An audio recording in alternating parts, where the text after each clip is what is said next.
BX1+, toujours plus d'actu. C'est notre page culture. On reçoit aujourd'hui Yasmina Douyeb. Bonjour. Bonjour. Actrice, metteuse en scène. Vous signez une forme courte, c'est-à-dire un spectacle qui dure 40-45 minutes, qu'on peut voir en ce moment au Théâtre des Tanneurs. Il faut le voir cette semaine parce qu'il est à l'affiche pour une petite durée. Il reviendra plus tard, mais ce sera dans 2 ans, dans un format plus long. Donc il faut en profiter dès cette semaine. Ça s'appelle Post-Mortem et ça tient bien la promesse du titre, puisqu'il s'agit de réfléchir sur le deuil. Excusez-moi.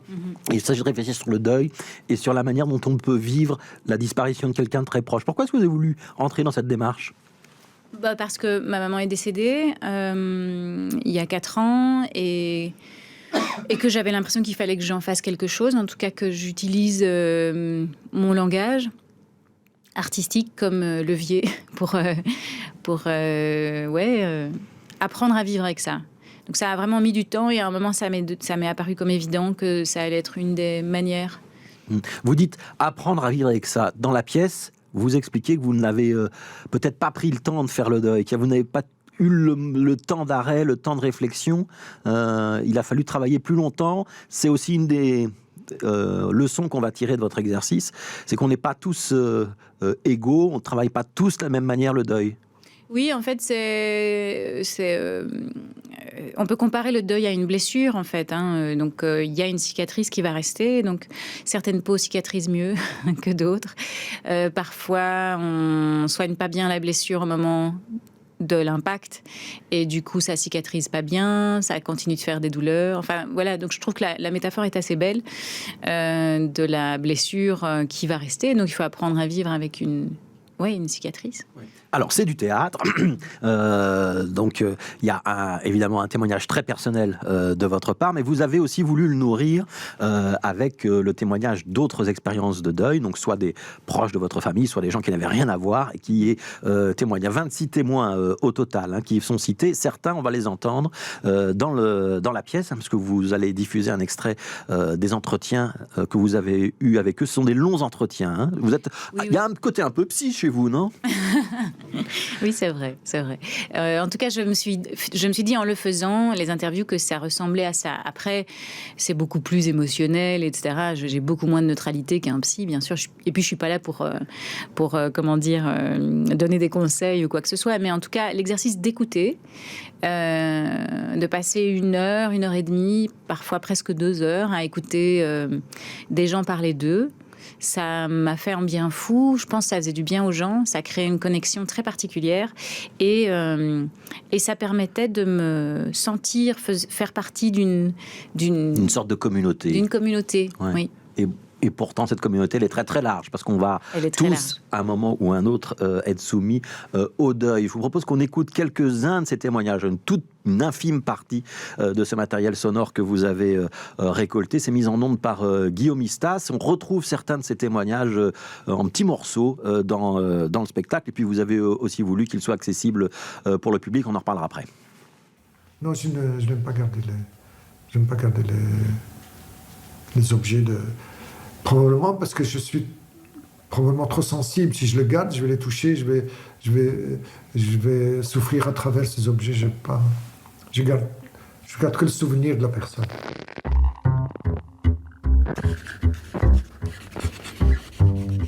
J'ai un carnet que j'ai tenu dans lequel je lui écris de mes 10-12 à mes 27 ans.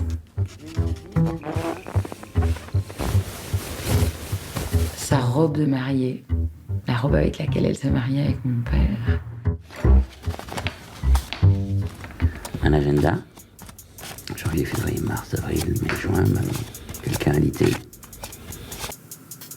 Il est écrit, c'est trop long. Voilà, on a sélectionné cet extrait-là de ce travail documentaire sonore que vous avez réalisé parce que ça parle des objets. Sur scène, on a pu voir quelques images. Vous êtes justement entouré de ces objets qui sont des objets qui soit ont appartenu, soit rappellent l'existence des personnes disparues. Ça permet de matérialiser. Oui. Ça va un petit peu plus loin que les mots. Oui, ça va plus loin que les mots. Après, c'est vraiment parti aussi d'un... très vite, les objets étaient très importants pour moi parce que j'ai énormément d'objets de ma mère et que dans mes réflexions de départ sur le projet, j'avais parfois imaginé d'amener tous les objets qui ont appartenu à ma mère et que j'ai gardés, mais je crois que ça aurait rempli toute la salle. Mais en tout cas, la question de qu'est-ce qu'on garde, qu'est-ce qui symbolise, qu'est-ce qui rappelle. Il y a des gens qui bazardent tout, ils veulent rien garder. Oui. Et puis il y en a d'autres qui collectionnent et qui ont énormément de mal à se séparer parfois d'une garde-robe ou de choses qu'ils n'ont jamais utilisées, mais dont ils ne peuvent pas, avec lesquelles ils ne peuvent pas prendre de la distance. Ça fait aussi partie de nos différences, ça. Tout à fait. Après, il y a, je pense, pour tout le monde, des petites choses dans notre quotidien qui nous entourent, qui nous rappellent nos disparus et qui sont comme des petits appels, des petits signes, des plaques de voiture avec des formules qu'on peut déchiffrer. Ouais. Alors, il y a des histoires qui sont évidemment plus éprouvantes ou plus émouvantes que d'autres. Vous parlez de décès de jeunes enfants, par exemple, à des moments dans le spectacle. Comment est-ce que vous réussissez à garder de la distance et à rester une femme de théâtre? Est-ce que, par exemple, dans les entretiens, ça a été quelque chose de facile où vous avez pleuré avec les personnes qui témoignaient? J'ai pleuré, oui. Et finalement, quand vous nous restituez ça, c'est extrêmement digne et c'est on ne sort pas démoralisé. C'était un des buts que vous aviez, ça? Oui, parce que justement, c'est pour ça que ça s'appelle post-mortem, c'est comment on peut tricoter. Donc mon enquête auprès des gens, c'était surtout pour voir comment ils ont fait pour survivre à la disparition d'un proche, comment ils s'en sont sortis et comment ils ont tricoté avec l'absence. Et c'était très beau à voir la résilience des gens. Et donc, ça m'a donné beaucoup de force et ça m'a plongé dans beaucoup de vitalité. Oui. Et donc ça, c'était, je pense, une des choses en tout cas que j'avais envie de transmettre, c'est que ça m'a très fort connecté au vivant. Est-ce que c'est important pour vous qu'on puisse vous continuer à parler de ça après la pièce? Parce que j'imagine que comme ça nous touche tous, ou quasiment tous, dans notre intimité, que ça remue des choses très personnelles, j'imagine qu'on a envie de vous voir et de vous dire « Ah bah, ça a suscité ça chez moi » ou « Ça m'a rappelé ceci chez moi ». Est-ce que c'est quelque chose que vous appréciez? Ou est-ce que c'est votre catharsis à vous, vous faites cette pièce et puis après vous souhaiteriez ne plus en parler? Non, j'ai envie de partager ça avec les gens. Pour moi, c'est très important. J'avais, dans un spectacle que j'ai pu faire il y a quelques années et qu'on continue de tourner, qui s'appelle Moutouf, c'était un peu la même démarche où on parlait de notre intimité et du coup, ça a amené à un rapport à l'universel et les gens venaient beaucoup nous parler. À la suite, ils viennent beaucoup nous parler à la suite du spectacle. Et dans ce spectacle-ci, il n'y a eu qu'une représentation, mais les gens viennent parler de leur propre deuil. Et ça, je trouve assez précieux.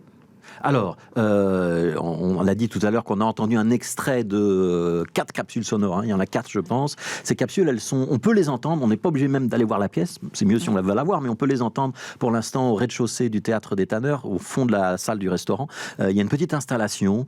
Il y a 2 rideaux blancs qui s'ouvrent. Et puis, il y a des écouteurs, enfin un casque qu'on peut écouter. Il y a une boîte aux lettres. On peut écrire un petit mot à ces disparus. On peut les mettre dans la boîte aux lettres. Pourquoi est-ce que vous avez voulu ça? C'est pour que tout le monde puisse participer et tout le monde puisse avoir sa propre réflexion, son propre rapport? Oui, pour moi, c'est important comment dire, que ça s'inscrive dans le tissu social et qu'on réinstaure le dialogue autour de la mort. Je pense qu'on a tous été fort traumatisés par ce qui s'est produit pendant la pandémie, par rapport aux funérailles et la façon dont on a... Il y a des deuils qui n'ont pas pu se faire, ou en tout cas pas dans les conditions habituelles, culturellement habituelles. Exactement. Ouais. Et je pense que de toute manière, notre société occidentale est très très malade par rapport à la mort et ne propose plus rien comme rituel pour se connecter à la disparition. Or, on en a hyper fort besoin. Et donc, j'avais un peu envie que le théâtre serve de petites plateformes de rituels. Et donc, une petite boîte aux lettres avec du papier ensemencé qu'on plantera un jour pour que ça fasse pousser des fleurs. Voilà, ça deviendra des graines. C'est une manière de prolonger un lien et d'envoyer des messages vers l'au-delà. Voilà. Et si on veut écouter ces capsules, elles sont en ligne quelque part aussi, non? Elles sont en ligne, notamment sur mon site, et elles sont en ligne sur la plateforme des Tanneurs, du Théâtre Les Tanneurs. Alors, merci beaucoup, Yasmina Douieb. Ça s'appelle donc Post-Mortem. C'est une réflexion sur le deuil. ça n'est pas trop plombant, il n'y a pas trop de pathos, et donc vous pouvez y aller l'esprit serein en vous disant que vous n'allez pas ressortir complètement déprimé. C'est important de le signaler quand on parle de ce genre de spectacle. Merci beaucoup Yasmina Douyem. Donc Postmortem, c'est à l'affiche jusqu'à la fin de la semaine, jusqu'au 11 décembre au Théâtre des Tanneurs. Merci d'être passé dans ce studio.